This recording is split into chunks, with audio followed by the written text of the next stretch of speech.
Juga salah satu tips untuk anak yang makan ya, jadi jangan terlalu banyak sering memberi susu sih sebenarnya.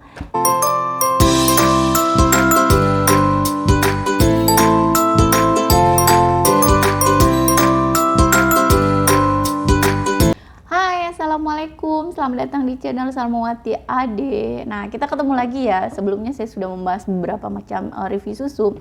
Nah, kali ini saya mau bahas lagi, saya mau mereview susu formula dari Morinaga, yaitu Chilkit Platinum. Jadi untuk susu Chilkit Platinum ini adalah susu yang direkomendasikan untuk pertumbuhan anak. Nah, susu Chilkit Platinum ini adalah susu yang sangat baik dikonsumsi untuk anak kita ya, terutama yang anak yang masa pertumbuhan. Kemudian kita pengen anaknya kita lebih aktif, lebih cerdas, otaknya itu lebih berkembang lah. Kemudian kita ingin anak kita ada perlindungan. Nah, susu Chilkit Morinaga Platinum ini adalah salah satu susu yang terbaik plus dengan 3 lambang, yang dimana 3 lambang ini memiliki kandungan gizi yang sangat baik untuk anak kita, yaitu untuk kecerdasan otak, perlindungan, kemudian untuk pertumbuhan itu sangat lengkap ya di dalam Chilkit Platinum ini.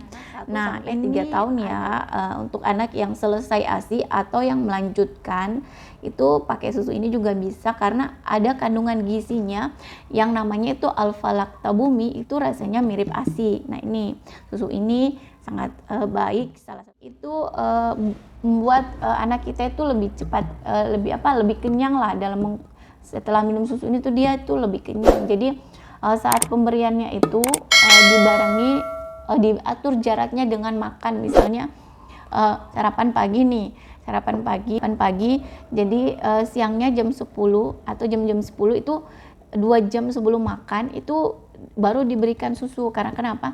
Susu ini tuh bikin kenyang. Nah, takutnya kalau kita berikan sebelum misalnya nih setengah jam sebelum makan, itu anak kita itu tidak akan makan, jadi makan itu tidak akan lahap karena keburu kenyang sama si susu. Nah, susu ini sebaiknya diberikan sesuai usianya ya. Nah, di sini itu ada petunjuk penggunaan, itu diberikan 5 sendok peres, jadi ada sendoknya ya, jadi 5 sendok takar seperti ini. Nah, ini 5 ya, 5. Kemudian dengan 180 ml air dengan 3 gelas.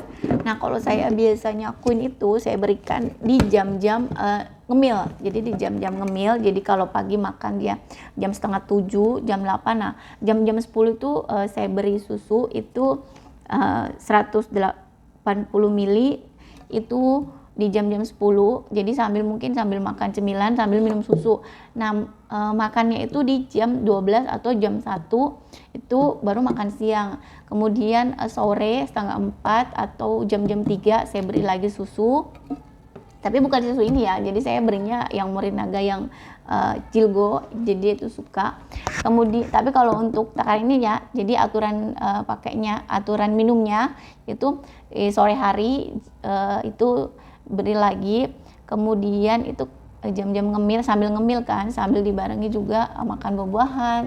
Nah, kemudian itu di makan malam jam 7 kan, makan malam jam 7 atau jam setengah 8.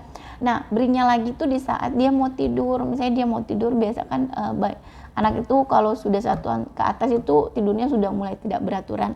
Bisa tidur jam 10 atau tidur jam setengah 10. Nah, itu sebelum tidur diberikan lagi, jadi 3 kali sehari. Nah, kalau misalnya ada nih yang biasa gimana kalau tengah malam gitu dia minta susu. Sebenarnya ini tuh membuat susunya ini, saya katakan tadi, itu membuat lebih kenyang. Jadi kalau dia minum pas lagi ngantuk, makanya jam 7 tuh diberi makan dulu nasi. Jadi dia tuh bisa main dulu, kemudian sebelum tidur nah minum susu ini. Jadi susu ini tuh yang bikin kenyang. Jadi anak tuh sebenarnya kita juga orang dewasa sebenarnya itu kalau malam kan tidak perlu terlalu makan, karena semua fungsi yang ada di dalam tubuh kita juga ikut istirahat. Nah, kalau misalnya dia minta tengah malam gimana, dia nangis, sebenarnya itu dia bukan lapar ya, jadi cuma pengen aja karena mungkin kebiasaan menyusui, kebiasaan aja. Karena saya perhatikan ke anak saya sendiri itu dia itu kalau malam jam 10 ya aku kasih susu, kemudian tuh tidur sampai pagi. Tengah malam tuh pernah sih beberapa kebangun kan, tapi aku tidak kasih susu. Jadi pada akhirnya dia lewat tidur. Jadi pas bangun jam 7 tuh dia lapar. Itu juga salah satu tips untuk anak yang makan ya. Jadi jangan terlalu banyak sering memberi susu sih sebenarnya. Jadi dibarengi dengan makan. Nah, anak tuh kalau terlalu banyak minum susu, dia juga malas makan. Karena kenapa? Sudah kenyang dengan susunya. Jadi itu sih, jadi selama 2 tahun lebih aku terapin ke Queen selama dia berhenti ASI. Aku dulu tengah malam suka bikin susu jam 1, jam 2, tapi aku capek kan lama-lama, jadi aku pokoknya malam tuh harus makan, kemudian sebelum tidur langsung aku bikinin susu, dan malamnya gelisah aku nggak bikinin. Jadi lama-lama dia akhirnya kebiasa tidur, bahkan tidurnya lebih nyenyak, tidak gelisah. Nah, bangun pagi langsung sarapan. Jadi biasanya anak-anak tuh biasa bangun pagi lapar kan, ada minta susu. Sebenarnya dia tuh tidak ingin susu, dia tuh cuma lapar. Jadi cepat sediakan makanan. Itulah kenapa kita harus betul-betul mengatur memberikan susu ya. Jadi sebenarnya itu karena di dalam susu sendiri itu sudah ada takarannya, berapa yang harus diberikan kepada anak kita, harus sesuai ya. Oke, sekian dulu video dari saya. Terima kasih yang sudah menonton video ini. Jangan lupa untuk like, komen, dan subscribe agar channel ini selalu berkembang. Channel ini kalian selalu update video-video terbaru dari saya.